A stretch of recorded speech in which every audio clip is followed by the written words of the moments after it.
बच्चों good morning. प्यारे बच्चों, क्लास 9th में हमने जो चैप्टर प्रारंभ किया हुआ था वो था फ्रांसीसी क्रांति। और फ्रांसीसी क्रांति में द रिवॉल्यूशन ऑफ फ्रांस, इसके हमने कई सारे क्वेश्चन कवर कर दिया। इससे पहले हमने पाठ भी पढ़ा। पाठ से संबंधित जो इम्पोर्टेंट बातें थी उनको हमने जाना, उनके विषय में हमने जानकारी हासिल की, एक्सप्लेन की। और बाकी आपसे ये कहा था कि पाठ को 4-5 दफ़े आप खुद पढ़ लेना, आपको क्वेश्चनों के आंसर भी काफ़ी के मालूम हो जाएंगे। और ये भी आपको बोला था कि यदि इसमें आपको कोई डाउट लगे, किसी प्रकार की कोई आपको किसी भी टॉपिक पर कोई ऐसा आपको हो कि ये समझ में न आए, आपकी कोई टॉपिक कठिन आपको नज़र आए, तो आप उसको अंडरलाइन कर लेना या अलग कॉपी में नोट कर लेना, ताकि स्कूल खुलते ही पहले वही डाउट आपके क्लियर कर दिए जाएं। तो हमने जो है इसकी लेसन के बहुविकल्पी क्वेश्चन कर दिए थे, और अति लघु क्वेश्चन जो NCERT वाले हैं वो क्वेश्चन हमने, एक क्वेश्चन भी NCERT वाले क्वेश्चन जिनमें सारे क्वेश्चन हमने कवर कर दिए। इसके बाद बहुविकल्पी मैंने आपको बोला था कि 18 क्वेश्चन है, 18 के 18 आप ही को करने हैं क्योंकि आंसर इसी में है। इसके बाद अति लघु क्वेश्चन हम इसके प्रारंभ करने जा रहे हैं, अति लघु उत्तरीय प्रश्न। तो प्यारे बच्चों, इसमें जो पहला प्रश्न है वो है निम्नलिखित शब्दों का अर्थ बताइए। यानी केवल अर्थ बताना है, इन शब्दों का स्पष्ट करना है। क्या है? पहला जीविका संकट, और दूसरा अनाम, और तीसरा निग्रो। यानी 3 वर्ड दिए गए हैं, इसमें तीनों वर्डों के आपको अर्थ बताना है। अब जाहिर सी बात है, यदि आपने लेसन को पीछे पढ़ लिया है, उस पर थोड़ा ध्यान दे लिया है, तो आप बड़े आराम से तीनों वर्डों के अर्थ इसमें आप बता सकते हो। लेसन में भी आपको दिखाई देगा कि ये जो हैं बड़े आराम से आप यहाँ से भी आप इनको कर सकते हो। क्या है? पहला जीविका संकट, तो यहाँ पर भी है, जैसे ये दिया गया है यहाँ, जीविका संकट को स्पष्ट करेंगे। दूसरा है निग्रो, निग्रो को स्पष्ट करेंगे। तो इस तरीके से ये आप कर सकते हो। आए हम नोट से बताते हैं। अपने लेसन पढ़ा है तो आप वहाँ से भी कर सकते हो, लेकिन हम नोट्स के द्वारा ही आपको आंसर करा रहे हैं, यहीं से ही आपको आंसर कराएंगे। जीविका संकट, पहला जो वर्ड है जीविका संकट है, ऐसी चरम स्थिति जब जीवित रहने के न्यूनतम साधन भी खतरे में पड़ने लगते हैं। यानी कि इस प्रकार की चरम स्थिति जिसमें जो जीवित रहने के साधन है वो खतरे में पड़ने लगे, तो इस स्थिति को कहते हैं जीविका संकट, यानी जीवन के ऊपर संकट। अनाम, दूसरा वर्ड है अनाम, बढ़ती जनसंख्या के साथ अनाज की मांगें बढ़ी, उत्पाद क्रेता वृद्धि न होने के कारण महंगाई बढ़ी। फ्रांस की जनसंख्या पाव रोटी जो है, उनकी जो पाव रोटी थी वो खाद्य, वो जो था वो जो वहाँ के मजदूर वर्ग था वो उनका भाव जो थे उनका वो तय करने लगे।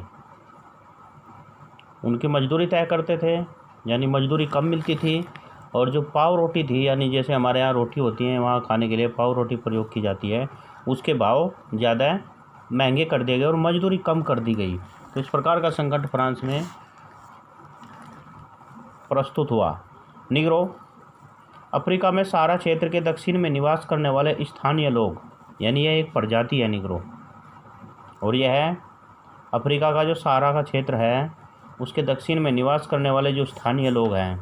यह अपमानजनक शब्द है जिसका प्रयोग नहीं किया जाता है। निग्रो जो शब्द है वो अपमानजनक यानी निम्न जाति वालों के लिए प्रयोग किया जाता था।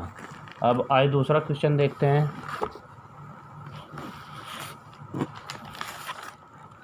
ये है, रोबेस्पियर सरकार द्वारा किए गए किन्हीं 2 कार्यों का वर्णन करें। तो आंसर फिर यहीं से देखते हैं नोट्स के द्वारा ही। रोबेस्पियर सरकार ने कानून बनाकर मजदूरी एवं वेतन के साथ वस्तुओं का अधिकतम मूल्य निर्धारित किया। इन सबसे पहले इसने यही किया कि मजदूरी और वेतन के साथ जो भी वस्तुएं थी उनका मूल्य निर्धारित किया। ये नहीं कि मजदूरी कम और वस्तुओं के मूल्य बहुत इतने ज़्यादा महंगे हो कि उनको खरीद पाना खाने के सामान को भी बड़ा मुश्किल हो। नेक्स्ट क्वेश्चन है, गिलोटिन क्या है? और गिलोटिन देखते हैं, इम्पोर्टेंट क्वेश्चन है। गिलोटिन क्या है? गिलोटिन दो खंभों के बीच, आप पीछे यदि आपने लेसन पढ़ा है तो बड़े आराम से इन क्वेश्चन का आंसर आप खोज जाओगे। यदि मैं वहाँ खोजूँगा तो समय की बर्बादी होगी, इसलिए मैंने ये नोट से आपको बता रहा हूँ। गिलोटिन दो खंभों के बीच लटकते आरे वाली मशीनें थी। ये दो खंभे होते थे, उनके बीच एक आरे वाली मशीन लटकती थी, जिस पर रखकर अपराधी का सिर कलम किया जाता था।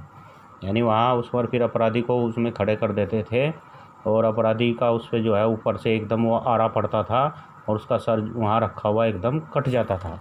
इस मशीन का नाम उसके आविष्कारक जोसेफ इग्नेस गिलोटिन के नाम पर रखा गया।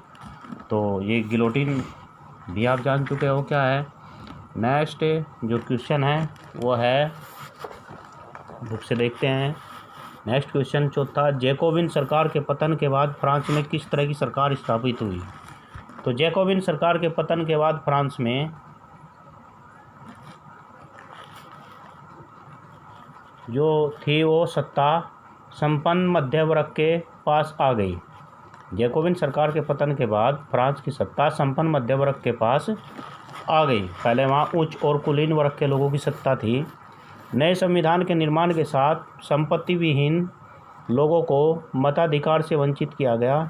इसे संविधान के 2 निर्वाचित विधान परिषदों का प्रावधान किया गया। इन परिषदों द्वारा 5 सदस्यीय कार्यपालिका का गठन हुआ, जिसे डायरेक्टरी कहा गया। तो इस क्वेश्चन का आंसर हो गया।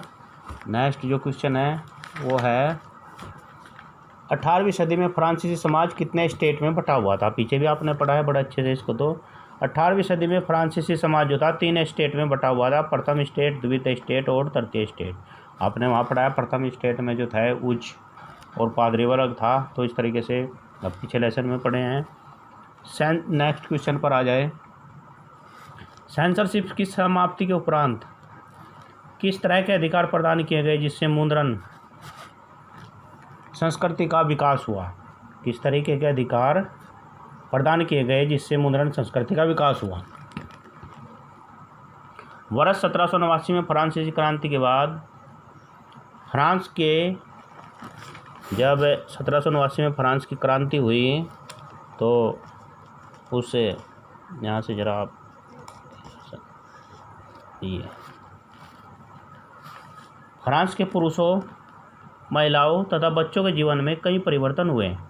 क्रांतिकारी सरकार ने स्वतंत्रता तथा समानता के आदर्शों के अनुरूप फ्रांस की जनता के जीवन स्तर को उभारने, जब फ्रांस की जनता थी वहाँ की जनता का जो जीवन स्तर था उसको उभारने का प्रयास किया। और 1989 में बास्तिल के विध्वंस 1789 बास्तिल के विध्वंस के बाद सबसे महत्वपूर्ण कानून के रूप में सेंसरशिप की समाप्ति हुई। प्राचीन राजतंत्र के अंतर्गत कोई लिखित सामग्री का प्रकाशन अधिकारियों की इजाज़त के बाद ही किया जा सकता है। सांस्कृतिक गतिविधियों के संचालन युक्त प्रतिबंध था, उनके संचालन पर जो था युक्त प्रतिबंध था।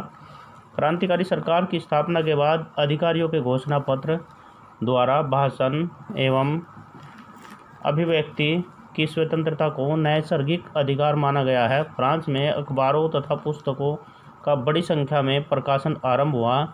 इनका वितरण गांव और देहातों तक होने लगा।